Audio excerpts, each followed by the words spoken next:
news.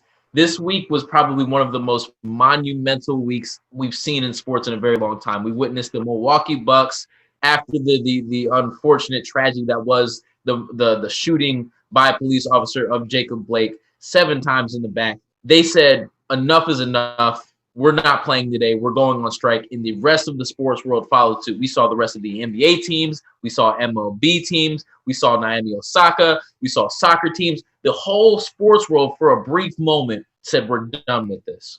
What were your thoughts on it, Nathan?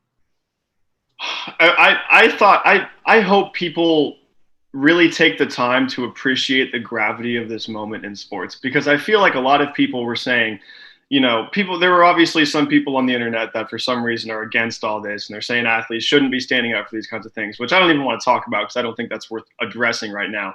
But I think this is going to be a day that we look back on in 5 years and say, this was a turning point. And this was a time when athletes not only used their voice, but they said, look, if you're not going to respect us off the court and you're not going to respect our livelihoods and appreciate us for being people, not just being athletes, we're not going to play, and you don't deserve to watch us play. And I think they're absolutely right in doing that. And I think this is something that down the road, we're going to say, wow, Wednesday, August 26, 2020, that was huge. I definitely view it in the same light that you do, as a turning point, because, like I said, it was for a brief moment, but for the first time that I think ever, at least in my time observing sports, did we see athletes truly flex the power that they have over their sports, right? Because it's one thing to say we're going to try to play and we're going to try to coincide that with social justice, but it's another thing to point the finger back at the ownership and back at the leadership within the community and say, if you guys are not going to honor us and what we're trying to do, then we're not going to play anymore. And the question that I have for you, could we see this disseminate into the collegiate level? Because if you ask me, I don't think this is going to be the last time we see this. So do you think there's potential that at the collegiate level, specifically USC, could this happen at some point in the future? So I think this is a pretty complex question. And I think college athletes are definitely going to want to be able to take that stand. And I think that they're going to be more than willing to do so.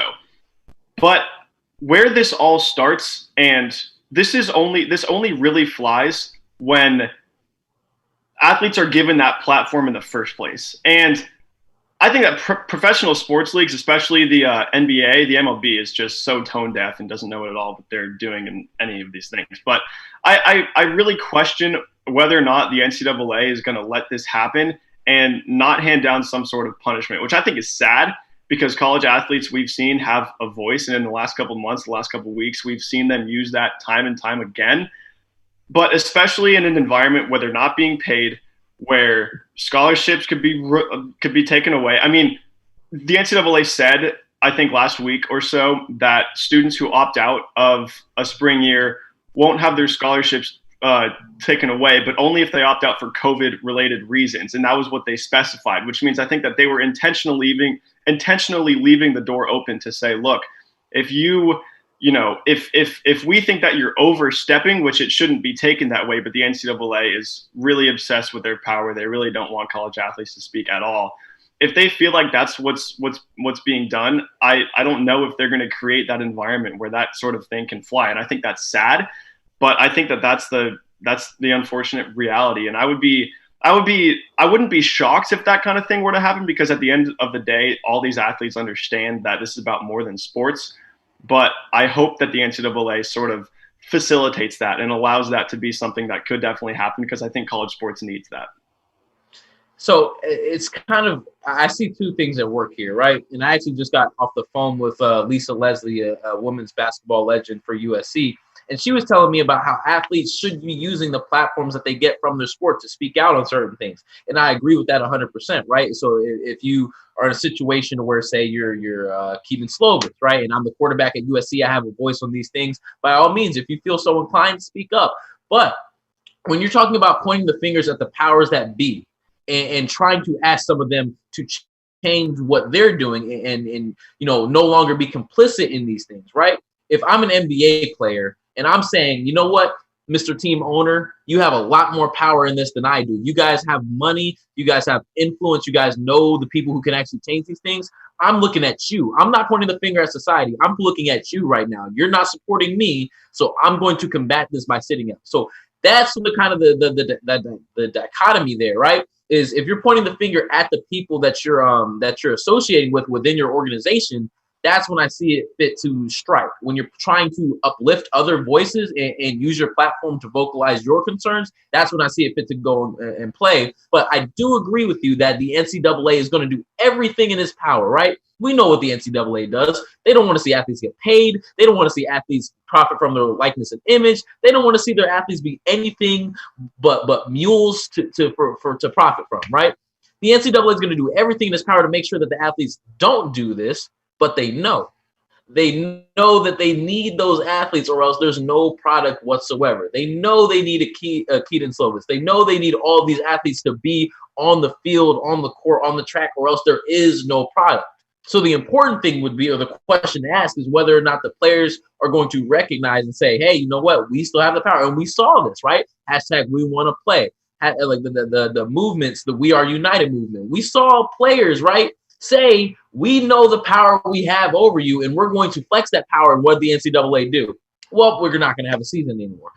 It's going to be, I think we're in a dramatic shift right now. We're in the midst of the dramatic shift of the ideology that the NCAA, the NBA owners, whatever sports league you're talking about, they are understanding. Everyone's coming to the understanding that they do not hold as much power as we all previously thought. It is the athletes that have the power in this situation, and they're going to be willing to flex it in the future. So to answer the question, I do think we could see a strike at the collegiate level sometime in the near future. I think we darn near saw one this year, and should things continue the way that they are, I wouldn't put it outside of the realm of possibility at all. Yeah, my only problem is I definitely hope you're right. I definitely think you could be right. I think there's a too large proportion of the sports world, sports fans population that sort of sees sports as this sort of escape and this sort of thing that exists in a bubble and in a vacuum, so to speak. And leagues like the NFL, the NFL was late to the party, but I think they're starting to get there. But especially the NBA, they don't really see that as the case. And they see this as a place where sports play an integral role in our society, and they speak to bigger issues. And I think the NCAA is a step behind in that. I still think that they're holding on to this whole, we want to keep politics, politics meaning basic human rights. So it's not political at all, but they like to frame it that way.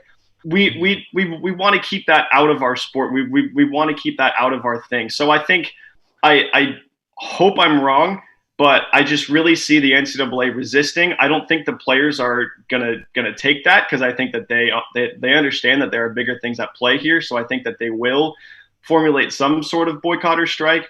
I just don't know if it's gonna fly as easily as it did with the NBA. Basically saying we're going to take a few days off and then reschedule. I hope this is a turning point in terms of college sports too.